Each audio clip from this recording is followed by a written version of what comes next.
우리 다 같이 묵도하심으로 오늘 토요일 아침 새벽 기도에 주님 앞에 드리도록 하죠.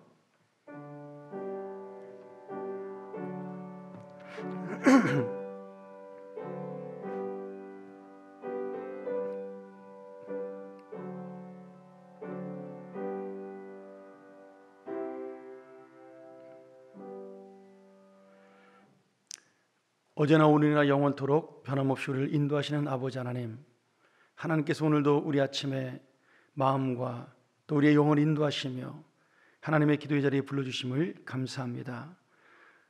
어렵고 힘들고 답답하고 우리가 정말 어떻게 할 수 없는 그런 상황 속에 있다 할지라도 오직 우리의 길을 인도하시는 주님을 믿사오니 오늘도 함께 하시며 도우시는 주님의 은혜를 만나는 귀한 시간 될 수 있도록 인도하여 주시옵소서. 예수 그리스도의 이름으로 간절히 기원하옵나이다. 아멘. 우리 하나님의 말씀 시편 62편 1절과 2절 제가 봉독하도록 하죠. 나의 영혼이 잠잠히 하나님만 바라며 나의 구원이 그에게서 나오는도다. 오직 그만이 나의 반석이시오 나의 구원이시오 나의 요새이시니 내가 크게 흔들리지 아니하리로다. 아멘. 우리 한 주간도 하나님의 은혜 가운데 또 함께 보내신 여러분 주의 이름으로 간절히 축복합니다. 우리가 계속해서 주일 예배를 드리고 있지 못하지만 하나님께서는 어떤 예배든지 또 우리의 마음속에 함께 하시는 귀한 예배가 되시고 어떤 자리에 있든지 바로 그 자리가 또 예배의 자리가 되어서 주님의 은혜를 나누는 귀한 하루하루의 삶이 될 줄로 믿습니다. 다시 한번 교회에서 드리는 매일의 기도 제목과 또 여러분이 날마다 읽는 성경과 또 우리가 함께 나누는 큐티의 그런 모든 것들을 잊지 않으시고 우리가 가족끼리 함께 예배도 드리고 이 경건의 삶을 또 주님과 함께하는 삶을 놓치지 않기를 주의 이름으로 간절히 소원합니다. 오늘 시편 62편의 말씀은 정확한 배경은 나오지 않지만 우리가 다윗 왕이 아들 압살롬의 반란으로 피신할 때 광야로 도망할 때 피난 중에 지은 시다 이렇게 보통 추정을 하고 있습니다. 다윗은 왕의 자리에서 갑자기 쫓겨나서 도망하는 그런 처지가 되었습니다. 권력도 잃고 명예도 잃고 모든 것을 잃은 것처럼 보이는데 그 중에 가장 아팠던 것은 자기의 가장 사랑하는 아들이었던 압살롬이 자신을 배신하고 반역을 일으킨 정말 그런 사랑을 잃어버린 그리고 자식을 잃어버린 그 마음이 가장 아팠을 것이라고 생각이 듭니다.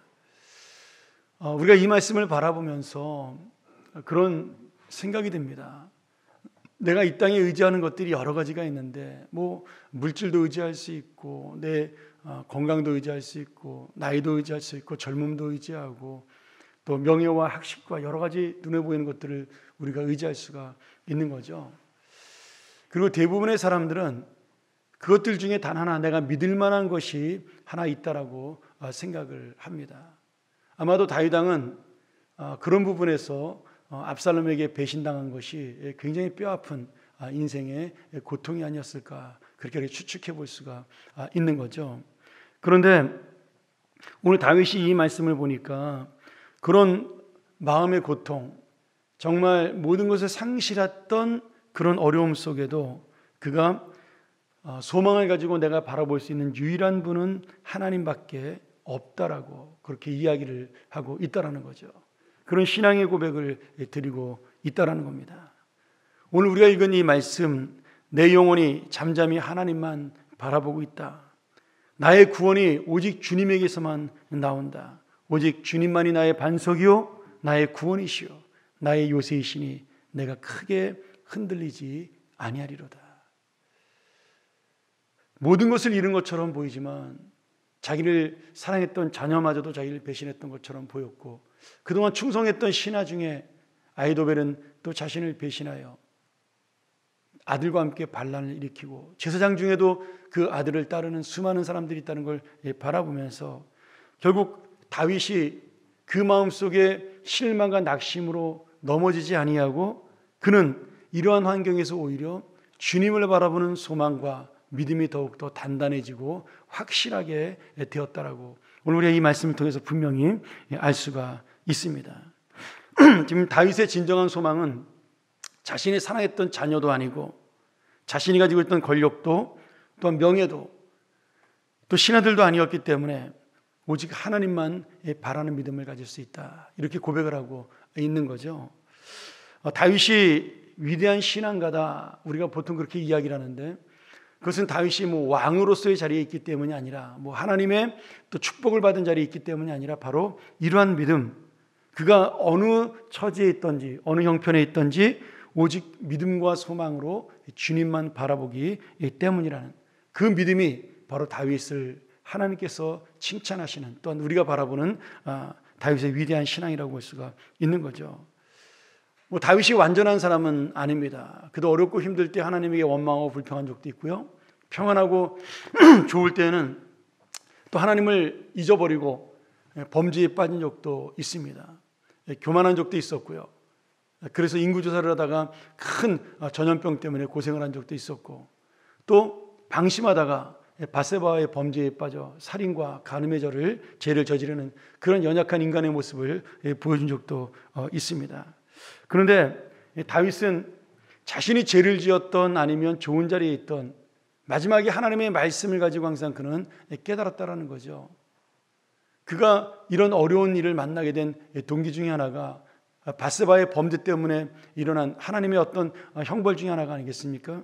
근데 다윗은 그때도 이렇게 고백을 하지 않습니까? 시편 51편 11절에 보면 나를 주님 앞에서 쫓아내지 마시고 주의 성령을 내게서 거두지 마옵소서.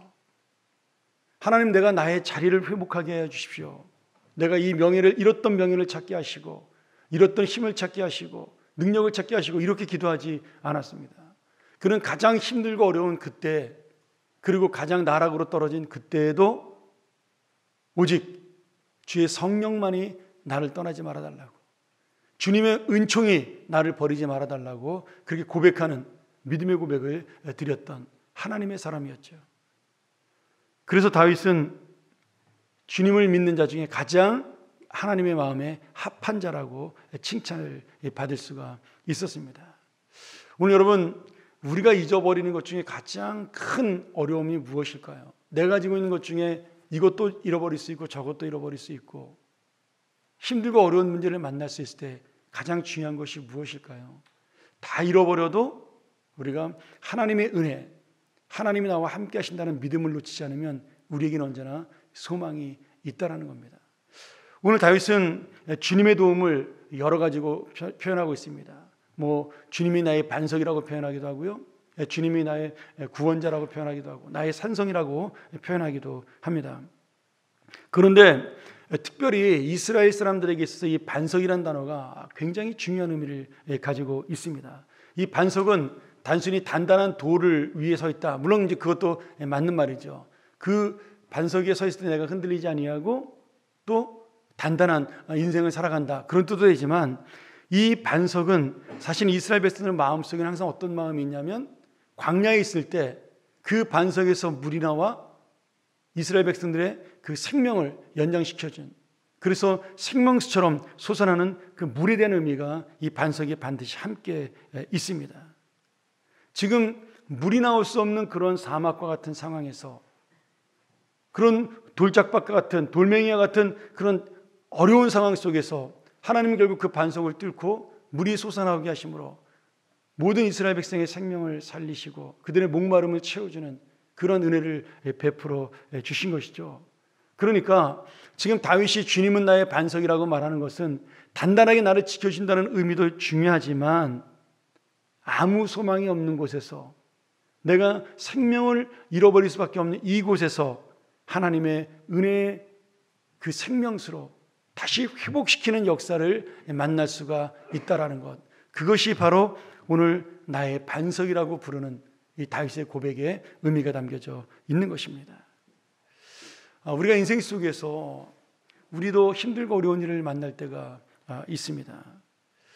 그 일 자체도 괴롭지만 더 힘들고 어려운 것은 그 상황 속에 내가 더 이상 의지할 수 있는 사람이 없을 때, 아니 의지할 수 있는 사람이 있다 할지라도 사실은 큰 도움은 되지 않는 거죠. 근데 그 의지할 수 있는 사람마저 없을 때, 또 앞으로도 상황이 더 나아진다는 희망이 없을 때 사람들은 낙심하고 괴롭게 되는 것입니다. 근데 오늘 주님이 우리에게 말씀하시는 것은 도저히 물이 나올 수 없는 상황, 희망을 볼 수 없는 상황에서 내가 그 바위에서 샘이 솟게 하고 생수가 솟아나오게 한다. 내가 너희가 죽을 수밖에 없는 이 상황 속에 다시 살리고 회복시키는 그런 은혜를 내가 너희에게 부어주겠다. 그것이 바로 오늘 우리에게 주시는 주님의 역사요, 또 사랑입니다. 여러분, 모든 것을 잃어버린 것처럼 보이지만 그러나 주님만 우리에게 있다면 우리는 아직도 모든 것을 가지고 있는 그런 하나님의 사람입니다. 내가 지금 힘들고 어려울 때 붙들고 있는 것은 무엇일까요? 다윗은 사랑하고 있던 아들에게 배신을 당하고 신하에게 배신을 당했습니다. 어쩌면 다윗은 그래도 내가 마지막으로 의지할 수 있는 것은 권력이 아니라, 명예가 아니라, 물질이 아니라 그래도 내가 사랑했던 사람들이다. 아마 그런 생각을 했는지 모르겠어요. 특별히 다윗은 그 사울에게서 쫓겨서 20년을 도망 다녔기 때문에 그 쫓겨다니는 피난길의 인생에서 만났던 사람들, 그 사람들이 자신의 신하들이 되었습니다. 그러니 그 신하들을 믿는 마음은 아마 다윗은 더욱더 강하고 분명히 확신이 있었을 것이에요. 그런데 지금 다윗과 수십 년 동안 동고동락을 하고 함께 고통을 나누며 이 자리에 올라왔던 그 사람들이 더 큰 권력과 더 큰 그런 힘을 얻기 위하여 다윗을 배신하는 모습을 통해서 지금 사람에 대한 절망감을 다윗은 느낄 수밖에 없다라는 거죠. 더구나 가장 사랑했던 아들 압살롬이 자신을 배신하고 반역하는 모습을 보면서 어떻게 보면 그냥 야, 내가 이렇게 살아서 뭐하나, 그렇게 마음이 들 수밖에 없을 만큼의 어떤 절망적인 그런 상황 속에 놓였다라고 볼 수가 있습니다. 내가 그동안 붙잡았던 것들, 내가 의지했던 것들, 나에게 기쁨을 줬던 모든 것들이 지금 오히려 절망과 낙심을 주는 그런 상황 속에서 다윗은 마지막 하나, 오직 주님의 소망을 놓치지 않았다라는 겁니다. 주님의 은혜를 붙들었다라는 거죠. 그리고 그 주님의 소망과 은혜가 정말 단단했던 내 인생을 깨트리고 다시 한번 반석에서 생수를 주시는 주님의 역사를 만나게 하셨습니다. 오늘 여러분, 우리가 지금 이 세상을 바라보면서 참 우리가 계획했던 모든 것들, 내가 의지했던 모든 것들, 그런 것들이 하나씩 하나씩 무너지는 것을 볼 수가 있습니다. 지금 온 세상이 이 코로나19로 덮여가는 모습을 보고 사람들이 공포에 젖어가는 모습을 바라보면서 우리가 그동안 쌓아왔던 무기라는 것, 뭐 돈이라는 것, 한순간에 다 날아갈 수밖에 없다라는 것을 우리는 체험할 수밖에 없는 거죠. 제가 깨닫는 것은 그것입니다. 이 어려움 속에서 우리가 정말 더 하나님을 붙드는 믿음의 사람이 될 것이냐, 아니면 이 세상을 더 붙드는 사람이 될 것이냐. 어떻게든지 이것을 우리의 힘과 능력으로 이겨나가겠다. 물론 최선을 다해 노력하는 것 중요하죠. 백신을 개발하고 치료약을 개발하고 뭐 사회적 거리두기라고 여러 가지가 중요합니다. 근데 가장 중요한 것은 이 세상을 통치하시고 다스리시고 내 인생을 함께 다스려 주시는 하나님의 그 놀라우신 주권적인 능력 앞에 우리가 머리를 숙이는 것이 가장 우선적인 것입니다. 오늘 여러분, 다시 한번 다윗이 이 어려움 속에 누구를 붙들었는가를 살펴보면서 내가 믿었던 것들 다시 한번 돌아보며 그것들이 아닌 정말 진정한 소망이요, 진정한 의지요, 그리고 진정한 반석 되시는 예수 그리스도, 오직 그 주님만을 붙드는 오늘 이 아침 귀한 시간 되기를 주의 이름으로 간절히 축원합니다. 우리 시간 같이 한번 이 말씀 의지하면서 하나님 앞에 기도했으면 좋겠습니다. 다윗이 62편에서 계속 이렇게 고백을 합니다. 나의 영혼아 잠잠히 하나님만 바라라. 나의 소망이 오직 그로부터 나오는도다. 오직 주님만이 나의 반석이시여 나의 구원이시여 나의 요새시니 내가 흔들리지 아니하리로다. 나의 구원과 영광이 하나님께 있으며 내 힘의 반석과 피난처도 하나님께 있도다. 오늘 여러분 누구에게 있느냐? 하나님께만 있습니다. 이 하나님을 붙들면서 우리 시간 이 나라와 이 민족을 위하여, 또 이제 우리나라는 많이 잠잠해지고 있는데 다시 한번 흔들리고 지금 퍼져가는 이 지구촌 곳곳에 있는 환자들을 위해서, 또 공포에 젖어 있는 그런 가난한 나라들을 위하여, 그리고 우리에게 알려지지 않았지만 지금 북쪽 동포들도 굉장히 힘들고 어려운 환경을 맞이하고 있다고 합니다. 다시 한번 그들에겐 치료약도 없고 아무것도 없는데 하나님의 은혜가 그들을 도와달라고, 그리고 우리가 모든 이 어려움과 고통 속에 하나가 되고 공동체의 소중함을 깨닫고 오직 주님만을 붙드는 그런 믿음의 사람들이 곳곳에서 나타나는 그런 귀한 역사가 일어나 정말 다시 한번 믿음으로 서는 하나님의 기회가 될 수 있도록 우리 같이 한번 통성으로 기도하시고, 우리 교인들 중에도 어려움 당하는 가정들이 있습니다. 이 상황 속에도 수술을 기다리는 환자들이 있고, 또 수술하고 예후를 기다리는 환자들도 있고, 또 사업적으로 지금 중소상공인들이 굉장히 어려운 일을 겪고 있는데 우리 교회도 꽤 많은 성도들이 지금 사업과 또 일터에서 힘든 시간들을 보내고 있습니다. 우리 그분들 위해서도 우리가 다 각자의 개인의 이름은 부를 수 없지만 마음속에 나도 힘들고 어렵지만 나보다 더 힘들고 어려운 사람들 위해서 기도하고, 또 나의 기도 제목을 내어놓고 우리 함께 기도하는 귀한 시간 되기를 소원합니다. 우리가 한번 이 시간 통성으로 기도하면서 모든 예배를 마치도록 하겠습니다. 기도하겠습니다.